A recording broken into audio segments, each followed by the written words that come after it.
بسم اللہ الرحمن الرحیم۔ باب القراءۃ فی الصلاۃ فی السفر، یا باب کو الگ کر دیں، باب القراءۃ فی الصلاۃ فی السفر، سفر میں نماز میں قراءت کرنا۔ ظاہر ہے کہ سفر یہ دشواری کا باعث ہوتا ہے، اس میں مشقتیں ہوتی ہیں، پریشانیاں ہوتی ہیں، اس لیے شریعت نے بہت سی آسانیاں فراہم کی ہیں۔ قصر میں آپ نے پڑھ ہی لیا ہے کہ 4 رکعت کی نماز مسافر 2 رکعت ہی ادا کرتا ہے، اور حالت قرار نہ ہو، حالت فرار ہو، تو ایسی صورت میں جو سنن ہے قبلیہ ہوں یا بعدیہ ہوں اسے بھی آدمی ادا نہیں کرتا ہے۔ کافی آسانیاں ہیں۔ تو اس طرح سے جو نماز پڑھی جائے گی تو اس میں قراءت اسی طرح سے ہوگی جو حضر میں ہوتی ہے، یا اس میں بھی کچھ آسانی ہے۔ ایک مسئلہ یہ بھی آئے گا کہ حضر میں قراءت کس طرح کی کرنی بہتر ہے۔ تو آپ نے یہ پڑھا ہوگا کہ قراءت کو، ان سورتوں کو 3 خانوں میں بانٹ رکھا ہے۔ مفصل کو 3 طرح سے تقسیم کیا ہے، ایک ہے طوال مفصل، اور دوسرا ہے اوساط مفصل، تیسری قسم ہوتی ہے قصار مفصل۔ یہ مفصل کا اس میں ذکر آ رہا ہے۔ سورہ حجرات سے سورہ بروج تک اسے طوال مفصل کہا جاتا ہے، اور اس کے بعد سے سورہ لم یکن تک یہ اوساط مفصل ہے، پھر اس کے بعد سے آخر تک یہ قصار مفصل ہے۔ تو آدمی حضر میں ہے، مسافر نہیں ہے، تو فجر کی نماز میں بہتر یہ ہے کہ وہ طوال مفصل سے کسی سورت کی قراءت کرے۔ تو اب سفر میں بھی اسی کی قراءت کرے یا اس سے کم کرے، تو اس تعلق سے اس باب میں ذکر ہے۔ اگر قرار کی صورت ہے، اطمینان ہے، تو طوال مفصل ہی سے کسی صورت کی قراءت کر سکتا ہے۔ لیکن اگر وہ طوال مفصل کے بجائے قصار مفصل سے بھی قراءت کرے جب بھی کافی ہے۔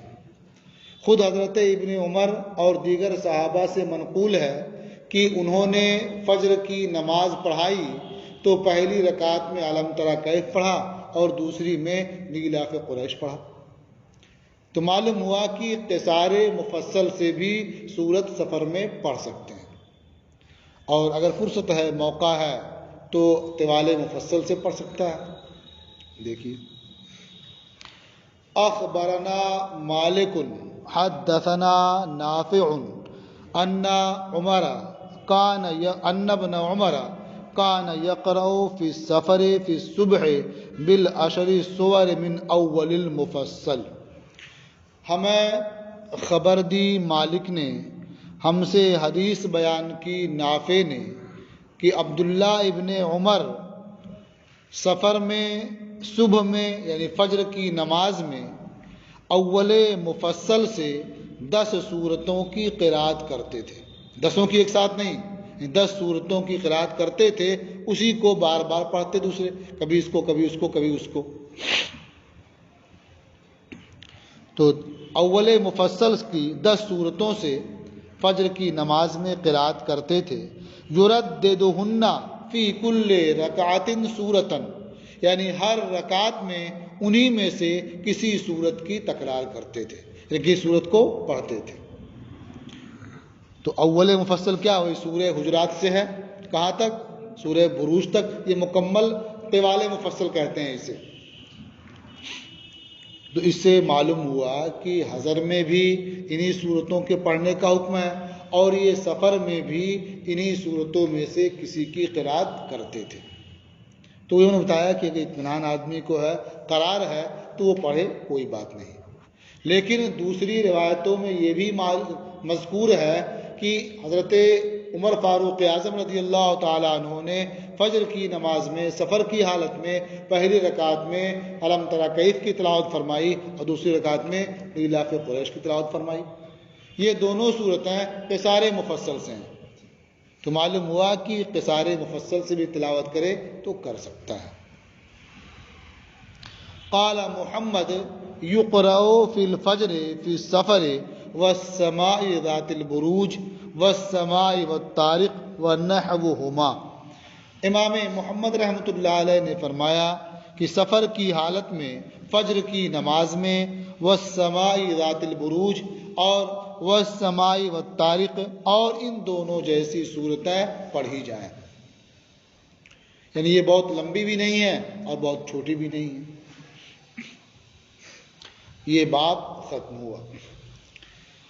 اس کے بعد ہے باب الجمع بین الصلاتین فی السفر والمطر۔ سفر میں اور بارش میں دو نمازیں جمع کرنا، یہاں بھی باب کو الگ کر سکتے ہیں، کیا ہو جائے گا؟ الجمع بین الصلاتین فی السفر والحضر، سفر میں اور والمطر اور بارش میں دو نمازیں جمع کرنا۔ تو دو نمازیں جمع کر سکتے ہیں یا نہیں کر سکتے ہیں، اس سلسلے میں اختلاف ہے، اور بعض نمازوں کے جمع کرنے میں اتفاق بھی ہے۔ مثال کے طور پر میدان عرفات میں عرفہ کے روز 9ویں ذی الحجہ کو جب حج ہوتا ہے تو ظہر اور عصر دونوں نمازیں ایک وقت میں ادا کی جائیں گی، اس میں کوئی اختلاف نہیں ہے، یعنی ظہر کے وقت میں ہی عصر کی نماز بھی پڑھ لی جائے گی، اس میں کوئی اختلاف نہیں ہے، جبکہ امام کے ساتھ پڑھیں۔ اور جب مزدلفہ میں جائیں گے تو وہاں مغرب اور عشاء کی نماز عشاء کے وقت میں پڑھیں گے، تو ان دونوں جگہیں دو دو نماز جمع کرنا ہوا نا، اس میں کوئی اختلاف نہیں ہے۔ تمام ائمہ کہتے ہیں کہ ظہر کے وقت میں ظہر اور عصر کی نماز پڑھی جائے گی میدان عرفات میں عرفہ کے روز، اور مزدلفہ میں مغرب اور عشاء کی نماز عشاء کے وقت میں پڑھی جائے گی۔ لیکن ان دو کے علاوہ اور سفر میں نمازیں جمع کرنا، تو اس میں اختلاف ہے۔ امام شافعی رحمۃ اللہ علیہ فرماتے ہیں کہ وہ سفر جو موجب قصر ہے، یعنی اتنا لمبا سفر جس کی وجہ سے شریعت نماز میں قصر کرنے کا حکم دیتی ہے، تو ایسا سفر اگر ہے تو پھر آدمی دو نمازیں ایک وقت میں جمع کر سکتا ہے، یعنی ظہر اور عصر کو ظہر کے وقت میں پڑھ سکتا ہے، مغرب اور عشاء کو عشاء کے وقت میں پڑھ سکتا ہے۔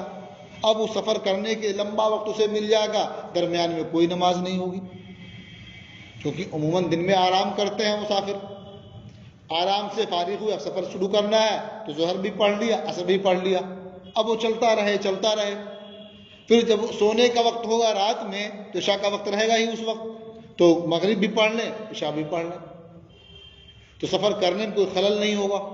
تو امام شافعی رحمۃ اللہ علیہ کے نزدیک اس سفر میں جو موجب قصر ہے دو نمازیں ایک وقت میں پڑھ سکتے ہیں۔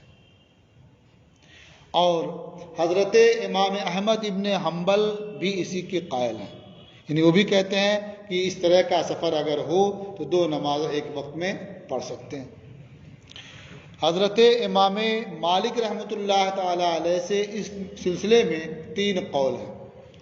ایک قول یہ ہے کہ دو نمازیں ایک وقت میں پڑھنا یہ مکروہ ہے، دوسرا قول یہ ہے کہ دو نمازیں ایک وقت میں پڑھنا یہ ناجائز ہے، تیسرا قول یہ ہے کہ اگر جلدی ہو، بتایا تھا نا کہ حالت قرار اور حالت فرار 2 صورتیں ہوتی ہیں نا، تو اگر جلدی ہو تو دو نمازیں ایک وقت میں پڑھ سکتے ہیں، اور جلدی نہ ہو تو دو نمازیں ایک وقت میں نہیں پڑھ سکتے۔ اور ہمارے امام اعظم ابو حنیفہ رحمۃ اللہ علیہ فرماتے ہیں کہ سفر میں ان 2 جگہوں کے علاوہ جن کا بیان پہلے ہو چکا، یعنی میدان عرفات میں اور میدان مزدلفہ میں، ان دو جگہوں کے علاوہ سفر میں کہیں بھی کسی جگہ کسی وقت کو دوسرے وقت میں کسی وقت کی نماز کو دوسرے وقت میں نہیں پڑھ سکتے، جمع نہیں کر سکتے۔ تو یہ تو سمجھ لیا آپ نے۔ اب احادیث پڑھیے، پھر آپ کو یہ سمجھ میں آئے گا کہ کون سی حدیث کس کے موافق معلوم ہو رہی ہے، اور جو ہمارے مذہب کے خلاف ہے ہم اس کا جواب کیا دیتے ہیں۔ دیکھیے،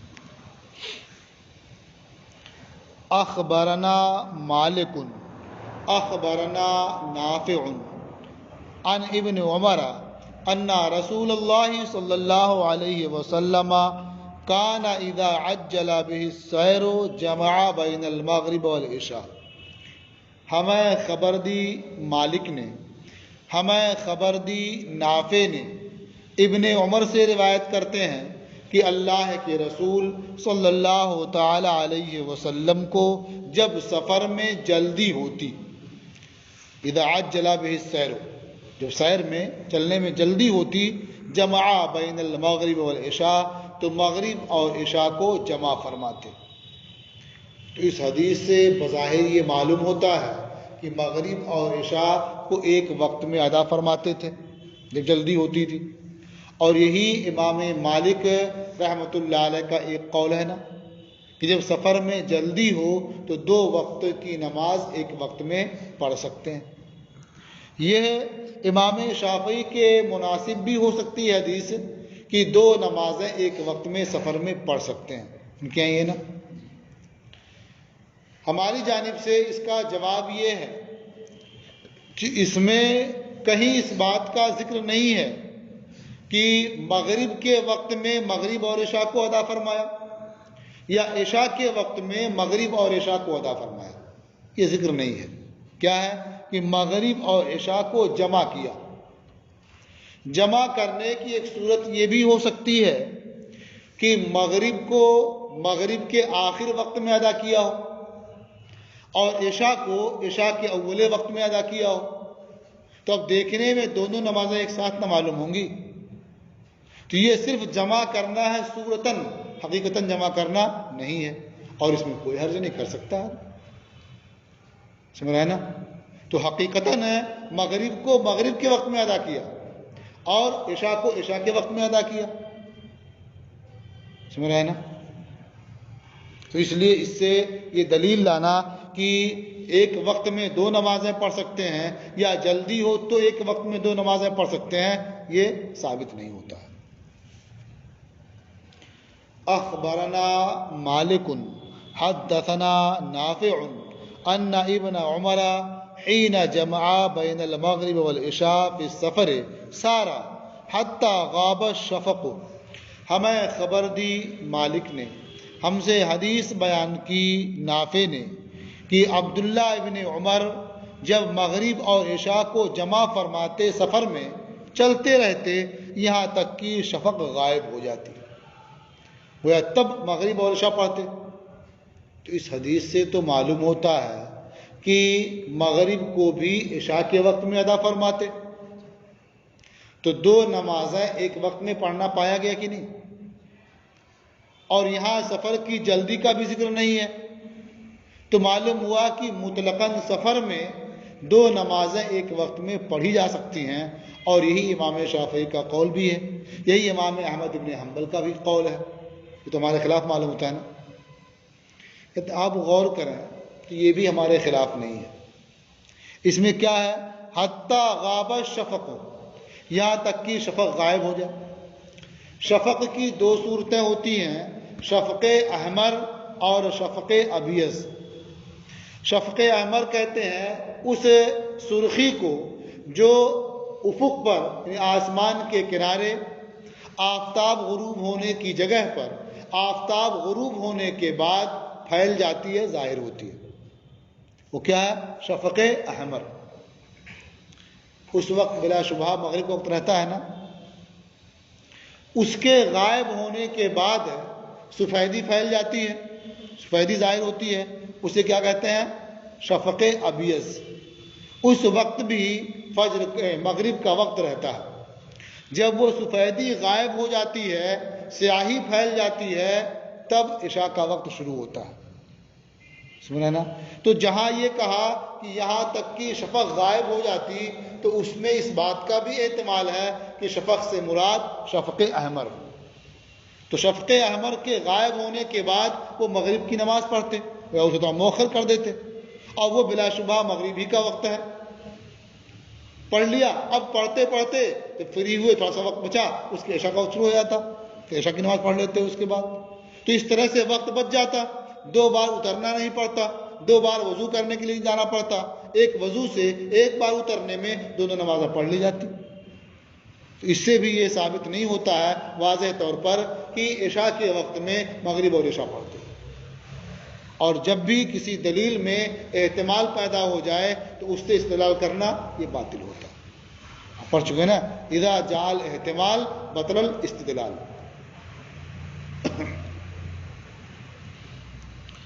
اخبرنا مالک اخبرنا داؤد بن الحسین ان عبد الرحمن ابن ہرمز اخبرہ، ہمیں خبر دی مالک نے، ہمیں خبر دی داؤد ابن حسین نے کہ عبد الرحمن ابن ہرمز نے انہیں خبر دی، کس کو؟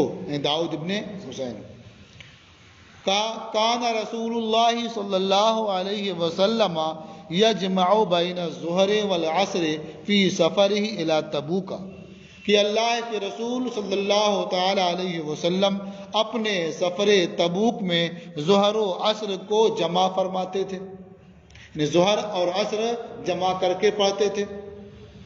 تو اس سے تو معلوم ہو رہا ہے کہ ظہر اور عصر ایک وقت میں پڑھ سکتے ہیں، سمجھا نا؟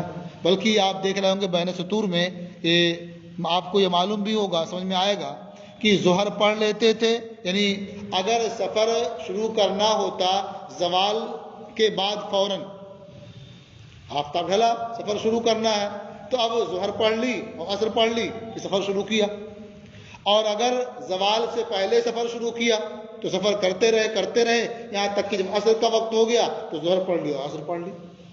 تو عصر یعنی کے وقت میں ظہر اور عصر پڑھتے یا ظہر کے وقت میں ظہر اور عصر پڑھتے، یہ ظاہر ہے۔ تو اس سے تو معلوم ہوتا ہے کہ سفر میں 2 نمازیں جمع کی جا سکتی ہیں، صاف معلوم ہوتا ہے نا؟ امام محمد رحمۃ اللہ علیہ فرماتے ہیں قال محمد وبہذا ناخذ، امام محمد رحمۃ اللہ علیہ نے فرمایا اور ہم اسے اختیار کرتے ہیں، یعنی 2 نمازوں کو جمع کرنا اس طرح سے ہم اختیار کرتے ہیں۔ تو کس طرح سے؟ کہ ظہر کے وقت میں عصر کو ہی پڑھ لیں یا عصر کے وقت میں ظہر کو ہی پڑھ لیں، یہ طریقہ نہیں ہے۔ وہی جو پہلے بیان کیا کہ یہاں بھی جمع کا ذکر ہے کہ ظہر اور عصر کو جمع کرتے، اس بات کا ذکر حدیث میں نہیں ہے کہ ظہر کے وقت میں عصر کو پڑھ لیتے، یا اس کا بھی ذکر نہیں ہے عصر کے وقت میں ظہر کو پڑھ لیتے، ذکر جمع کرنے کا۔ تو ظاہر ہے ظہر کو آخر وقت میں ادا فرماتے اور عصر کو اول وقت میں ادا فرماتے، تو صورتاً کیا جمع کرنا پایا جاتا۔ اب ایک ہی بار قیام کرنے میں دونوں نمازیں پڑھ لی جاتی، پھر اس کے بعد مغرب اور عشاء ادھر ایک ساتھ ہو جاتی، اسے مؤخر کرتے اور اسے مقدم کر لیتے۔ تو اس لیے اس سے یہ ثابت کرنا کہ نہیں ظہر کے وقت ہی میں عصر پڑھ لیتے تھے، یہ ثابت نہیں ہو سکتا، کچھ ذریعہ اس کا نہیں ہے۔ تو اس کے بارے میں فرماتے ہیں امام محمد رحمۃ اللہ علیہ وبہذا ناخذ، اسے ہم اختیار کرتے ہیں، والجمع بین الصلاتین ان تؤخر الاولى منہما، جمع کی صورت کیا ہوتی ہے؟ جمع کی 2 نمازوں میں جمع کی صورت یہ ہے کہ پہلی نماز کو مؤخر کیا جائے تو اسے ادا کیا جائے اس نماز کے آخر وقت میں، اور دوسری نماز کو معجل کیا جائے، جلدی ادا کیا جائے تو اسے پڑھ لیا جائے اس نماز کے اول وقت میں، تو صورتاً جمع کرنا ہو جائے گا نا، اسی کو اختیار کرتے ہیں۔ وقد بلغنا عن ابن عمر انه صلى المغرب حين اخر الصلاة قبل ان تغيب الشفق، اور ہم تک یہ خبر پہنچی ہے حضرت ابن عمر کی روایت سے کہ وہ مغرب کی نماز ادا فرماتے جس وقت نماز مؤخر کرتے، کب ادا فرماتے؟ قبل ان تغیب الشفق، شفق غائب ہونے سے پہلے، یعنی شفق ابیض غائب ہونے سے پہلے وہ ادا فرما لیتے، تو معلوم ہوا کہ مغرب کو مؤخر کرنے کے بعد بھی مغربی کے وقت میں ادا کرتے ہیں، اور یہ ہمارا موقف بھی، ہمارا قول بھی یہی ہے۔ خلافہ ما روا مالک، اس کے برخلاف جو امام مالک نے روایت کیا۔ اخبرنا مالک حدثنا نافع عن ابن عمر انه كان اذا جمع الامراء بين المغرب والعشاء جمع معهم في المطر۔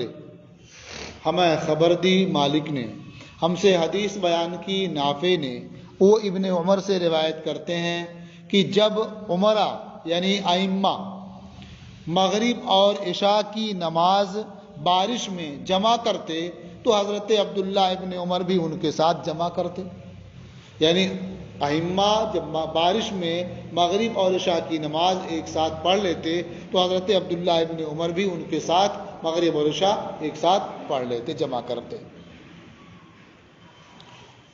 قال محمد ولسنا نأخذ بهذا، امام محمد رحمۃ اللہ علیہ نے فرمایا کہ ہم اسے اختیار نہیں کرتے، یعنی ایک وقت میں بارش بھی ہو رہی ہو جب بھی دو نمازیں نہیں پڑھی جائیں گی۔ لا تجمع بین الصلاتین فی وقت، لا نجمع بین الصلاتین فی وقت واحد، ایک وقت میں ہم دو نمازیں جمع نہیں کرتے، یا ایک وقت میں دو نمازیں جمع نہیں کی جائیں گی۔ تو امام محمد رحمۃ اللہ علیہ نے فرمایا لسنا ناخذ بهذا، ہم اسے اختیار نہیں کرتے۔ لا نجمع بین الصلاتین فی وقت واحد الا الظہر والعصر بعرفۃ، ہم ایک وقت میں دو نمازیں جمع نہیں کرتے مگر ظہر اور عصر کو عرفہ میں اور مغرب اور عشاء کو مزدلفہ میں، جس کے بارے میں میں نے پہلے بیان کیا، یعنی یہی دو نمازیں ہیں ایک وقت میں جمع کرتے ہیں، اس کے علاوہ کوئی دو نماز ایک وقت میں جمع نہیں کرتے۔ وہو قول ابی حنیفہ رحمہ اللہ، اور یہ امام اعظم ابو حنیفہ رحمۃ اللہ علیہ کا قول ہے۔ قال محمد بلغنا عن عمر بن الخطاب انه كتب في الآفاق ينهاهم ان يجمعوا بين الصلاتين۔ امام محمد رحمۃ اللہ علیہ نے فرمایا کہ ہم تک یہ خبر پہنچی ہے حضرت عمر ابن خطاب کی روایت سے کہ وہ آفاق میں، انہوں نے آفاق میں یعنی جہاں تک مسلمانوں کی حکومت تھی اس کنارے تک انہوں نے خط لکھا، ینہاہم ان یجمعوا بین الصلاتین، انہیں اس بات سے منع کرتے ہوئے کہ وہ دو نمازیں جمع کریں، وَيُخْبِرُهُمْ أَنَّ الْجَمَعَ بَيْنَ الصَّلَاتَيْنِ فِي وَقْتٍ وَاحِدٍ كَبِيرَةٌ مِّنَ الْكَبَائِرِ، اور انہیں یہ خبر دیتے ہوئے کہ جمع بین الصلاتین ایک وقت میں کبائر میں سے ایک کبیرہ گناہ ہے، یعنی بہت سے کبیرہ گناہ ہیں، دو نمازیں ایک وقت میں پڑھنا یہ بھی کبیرہ گناہ ہے۔ اخبرنا بذالک ثقات عن العلاء ابن الحارث عن مکحول، ہمیں اس کی خبر دی ثقات نے، جو لوگ ثقہ ہیں انہوں نے ہمیں خبر دی علاء ابن حارث کی روایت سے، وہ مکحول سے روایت کرتے ہیں۔ تو اس سے صاف یہ سمجھ میں آتا ہے کہ دو نمازیں ایک وقت میں نہیں ادا کی جا سکتی ہیں سوائے ظہر اور عصر کے میدان عرفات میں، اور سوائے مغرب اور عشاء کے میدان مزدلفہ میں۔ تو یہ باب بھی آپ کا ختم ہوا۔ اب اس کے بعد ہے یہ باب الصلاۃ علی الدابۃ فی السفر۔ یہ باب ذرا لمبا بھی ہے اور اختلافی بھی ہے، اس لیے اس کا سبب انشاءاللہ کل ہو۔